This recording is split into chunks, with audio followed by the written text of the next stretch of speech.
one of my all-time favorite guys, who I've known for 20-something years, is Willie McGinest. He knows something about winning a Super Bowl championship. He's done it 3 times over. He joins us on the phone now. Hi, Willie. Hello, how are you? I'm so good. It'd only be better if you were sitting next to me, but next week, will you come and sit with me? Yes, I definitely will. It would be a lot of fun to come in. I've been trying, but I had the little prior obligation, so I had to come to work today. But I definitely look forward to seeing you next week. I cannot wait. Willie, let's talk right away about the game and about what you saw in Foxborough and just how special it was for the Patriots to come back. And by the way, full disclosure, total Pat's homer. Anybody who's seen me do this show, Rich has said it, I grew up in the Steve Grogan era, so I deserve to be a homer. I deserve to enjoy what's happening right now.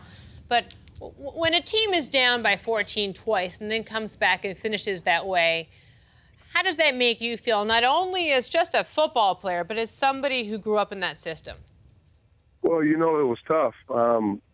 And the one thing that Brady mentioned before, he didn't want to get behind this team because you know how tough that defense is. And, you know, they definitely have a running game. And against the good teams, when you're down 14, it's pretty much over, especially in the big games. And to see this team come back, I think it was twice they were down 14 points. It was good. I mean, it builds character. It shows that they had a lot of fight.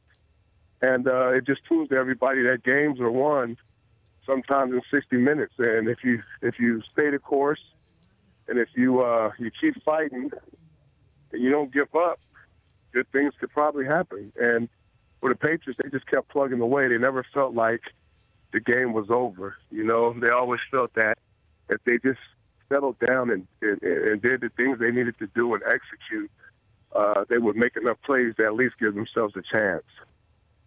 And, you know, Willie, they did it without a running game. I mean, they basically, I think that, I can't remember the stats exactly, but Tom Brady running with the ball was basically the most we saw out of the running game all day. So it's kind of interesting if you think about that, because I think Baltimore was coming in thinking that you had Jonas Gray to deal with, you had an evolved running game, and there's a lot of concern obviously about attacking the Ravens secondary. But when you take away the run like that, and you know they're going to throw the ball half the time, they still found a way to turn it into a W. Yeah, well, you know, the one thing about the Patriots that you have to understand is that the game plan changes from week to week.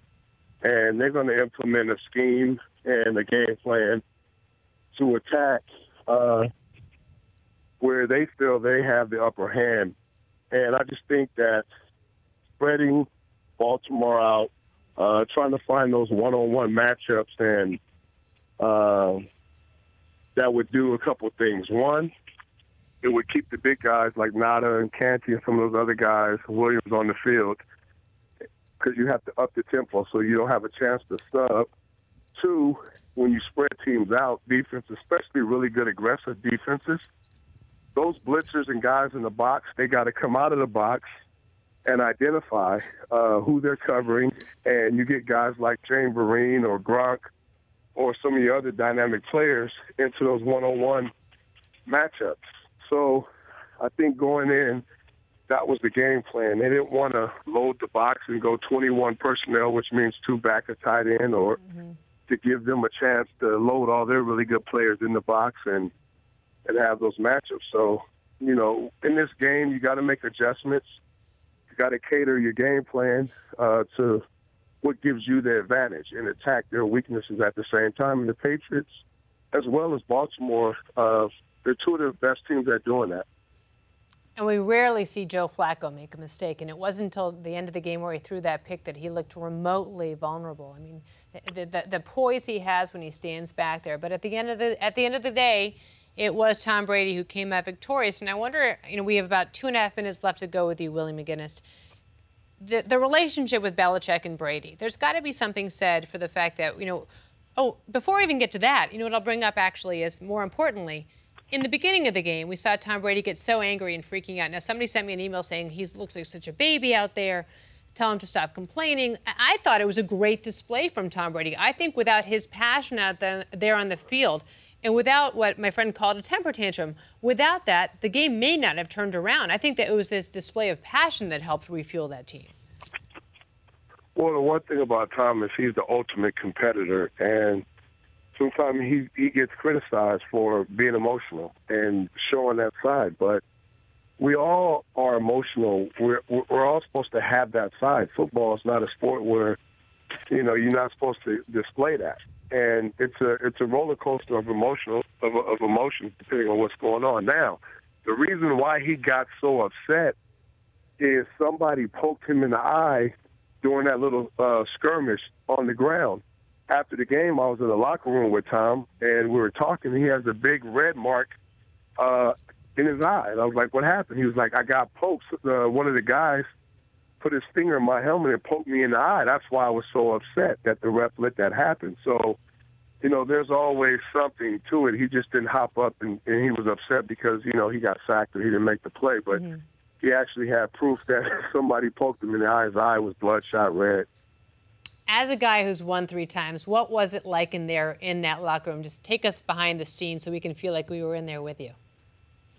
Well, the guys were excited, and they felt like, you know, that was probably one of their toughest matches they had all year long, and that Baltimore knew how to play them. They knew Baltimore would be tough. They knew this would be a close game. I think they were excited because their head coach told them it was going to be a fight to the end, and it turned out it was. This game went all the way to the end. And he, you know, pretty much, you know, Bill's he's pretty good with predicting what could happen in football games. And when you listen to Matthew Slater call the guys up and they're talking, and he was saying things like, you know, we knew it was going to be a fight if we didn't give up, if we executed, if we just stayed the course. A lot of guys have been sacrificing. A lot of guys have come back from injury. Nobody's 100% healthy, and everybody stuck together.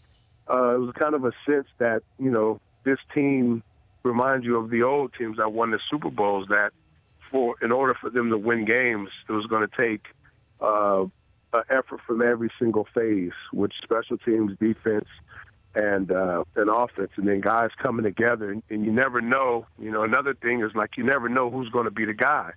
You know, Browner went out of the game. Somebody had to step up and come in his place, and you never know, you know, injuries and whatever's going on. Some of those guys kind of sucked it up and went out there and they played their butts off, and they played their hearts out, and so did the Ravens. It's just that the Patriots made more plays when they needed to at the end of the game, and they got the stops and the turnovers to give themselves the opportunity to move forward in the playoffs. He is 3-time Super Bowl champion Willie McGinest joining us on the Rich Eisen Show. And Willie, in a minute, prognosticate for me, looking ahead at Andrew Luck. Bill Belichick talking this morning about just how elusive he is, how he's just having him back there in the pocket and then running around the field. He's just having another guy to scout for. He's an incredibly elusive and mobile and fantastic quarterback. So what do you see ahead for you? Well, I think he hit it right on the head. The running game is not that great. For Indianapolis, but Andrew Luck is dynamic in the pocket. And watching his last few games, the one thing I wanted to see is when he's making those loose plays, as he's scrambling. Before, he was careless with the football. He was second in the league in giveaways, you know, behind Jay Cutler. And in the playoffs, you know, he had a ton, you know, up until this point, he had a ton of turnovers. I mean, he still threw 2 interceptions. One was like a punt, but for the most part, he was careful with the ball. He was extremely accurate when he had guys grabbing at his legs and almost had him wrapped up, and he was moving up in the pocket. Throws down the field, extremely, extremely accurate. In the last 2 games, he can't help that some of the receivers are dropping passes, but he's been putting the ball in windows that I haven't seen in the last couple of years. This guy is special. And it seems like Pep Hamilton is designing plays to help him take care of the football early on in the game. You see him dumping off the football early on to the running back, not taking chances when guys are covered, and he's trying to figure out. He knows he's talented, and he knows he has a strong arm, and most quarterbacks will take that chance and try to squeeze it in anyway. He's taking what the defenses are giving him, He's dumping the ball off. He's running. He's getting down. He's sliding. He's hitting his tight ends. And as the game progresses, he starts to warm up and starts to throw the ball down the field to make those throws. So I think that he is one of the most, he's dangerous. He's real dangerous right now, the way he's playing and the way this defense is rallying behind him, and everything seems to be falling in place for the Colts. And a lot of people that think they can go into Mile High and win. Well, Willie, really quick for you, one last thought. You were the captain of the defense. Say that Shane Vereen had come in, declared himself ineligible, ref had announced it. What would you do as a defender when you all of a sudden see this unfolding behind your eyes or in front of your eyes? Well, first of all, you got to be aware of it. I mean, if they run that play multiple times, then you got to be able to either call a timeout or make adjustments if you're confused. And the teams that are prepared, and one thing about the Patriots, they're always going to be prepared for a lot of different situations. If you don't recognize something and you're out there, then call a timeout. Mm-hmm. Don't put the defense or the team in jeopardy to give up a big play. And if they are in some type of spread situation like that, then we had certain checks that we would go into just to live to play another down where we didn't give up a big play, but we would recognize, which we call take a snapshot of what they did.